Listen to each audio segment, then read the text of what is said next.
Pensemos en un programa de desinfección que parece, bueno, perfecto. Está validado, es robusto, cumple con todo. ¿Y si, en el fondo, estuviera ocultando un fallo catastrófico? Pues hoy vamos a meternos de lleno en la historia de cómo un protocolo, que sobre el papel era impecable, acabó provocando un desastre de millones y millones de euros. 223 millones de euros. Ojo, que no es una cifra al azar ni una estimación, es el coste real, lo que una empresa tuvo que pagar por un problema que fue creciendo en silencio, mes tras mes, a pesar de que aparentemente lo estaban haciendo todo bien. Y aquí está el quid de la cuestión. El desastre no vino por una negligencia, para nada. Vino por un exceso de confianza en una validación que, sin que nadie lo supiera, estaba mirando hacia el lado equivocado, ignorando por completo dónde estaba el peligro de verdad. Venga, vamos a entrar de lleno en el caso para entender qué es lo que falló exactamente. Nos vamos a la planta donde este programa, en apariencia modélico, se vino abajo de la forma más estrepitosa.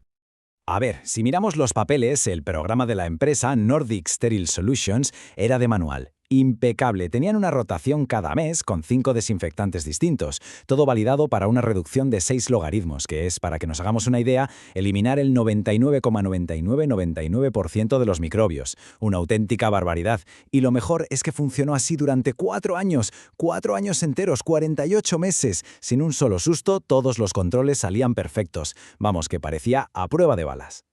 Y esta es la gran pregunta, ¿verdad? Si todo se hacía según el libro, si los controles daban bien, ¿cómo es posible que acaben retirando del mercado casi 9 millones de productos? Pues la respuesta no estaba en los microbios que estaban buscando, sino en la forma en que estos se habían organizado para pasar desapercibidos. El culpable de todo este lío, la clave del misterio, es una cosa llamada biofilm. Para entender por qué un programa tan bueno fracasó, primero tenemos que entender a qué nos enfrentamos. Y es un adversario, ya os lo digo, microscópico pero muy formidable.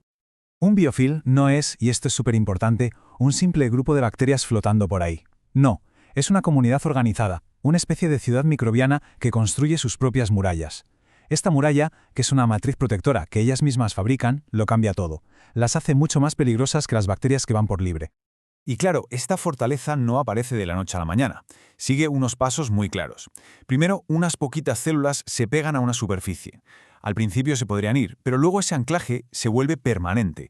A partir de ahí empiezan a multiplicarse y a construir esa matriz que las protege.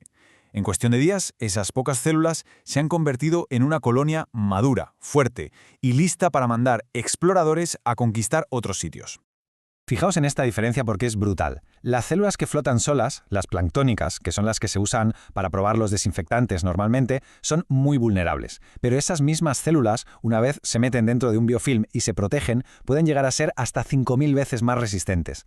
O sea, la diferencia es abismal. Y esta analogía lo explica perfectamente. Los métodos de validación que se usan normalmente están diseñados para matar al soldado raso, al que está solo y expuesto, pero ignoran por completo la existencia de la fortaleza, que es donde está el verdadero peligro a largo plazo. Vale, ahora que ya sabemos qué es un biofilm y cómo funciona, volvamos al caso de Nordic Sterile Solutions. Vamos a ver dónde y cómo se les coló el problema. Y aquí está la prueba del delito. La investigación encontró un biofilm de una bacteria, Pseudomonas aeruginosa, que llevaba creciendo en la planta unos 18 meses, 1 año y medio. Pero lo más fuerte es que cuando probaron los desinfectantes de su programa contra ese biofilm concreto, descubrieron que 4 de los 5 no le hacían ni cosquillas, eran inútiles. Solo uno, el ácido peracético, funcionaba. Esto significa que durante meses la empresa estuvo limpiando con productos que no hacían absolutamente nada contra la raíz del problema. Entonces, ¿por qué falló? Pues fue una especie de tormenta perfecta. Primero, la validación se hizo contra el enemigo equivocado. Segundo, el biofilm creció escondido, en rincones difíciles de limpiar. Tercero, y esto es fundamental, la limpieza era solo química, no había una acción mecánica, un frotado, que es lo único que puede romper esa coraza. Y todo esto, claro, oculto tras unos controles que daban siempre bien, generando una falsa sensación de que todo estaba bajo control. Pero bueno, de un desastre tan caro se pueden sacar lecciones muy valiosas. Así que vamos a dejar el problema y a centrarnos en la solución, el protocolo que hay que seguir para que esto no vuelva a pasar.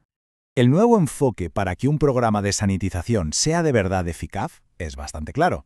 Primero, la validación tiene que demostrar que el producto funciona contra biofilms, no solo contra bacterias sueltas. Segundo, esa eficacia hay que volver a probarla de vez en cuando, pero usando los microbios que hay en la propia planta. Y tercero, hay que meterse en la cabeza que la fricción, el frotar, no es opcional, es una parte crítica del proceso. Si tenemos que quedarnos con solo 3 ideas, que sean estas. 1. Rotar desinfectantes sin saber si funcionan contra la amenaza real de tu planta no sirve de mucho. 2. El enemigo a batir, la métrica que importa, es el biofilm.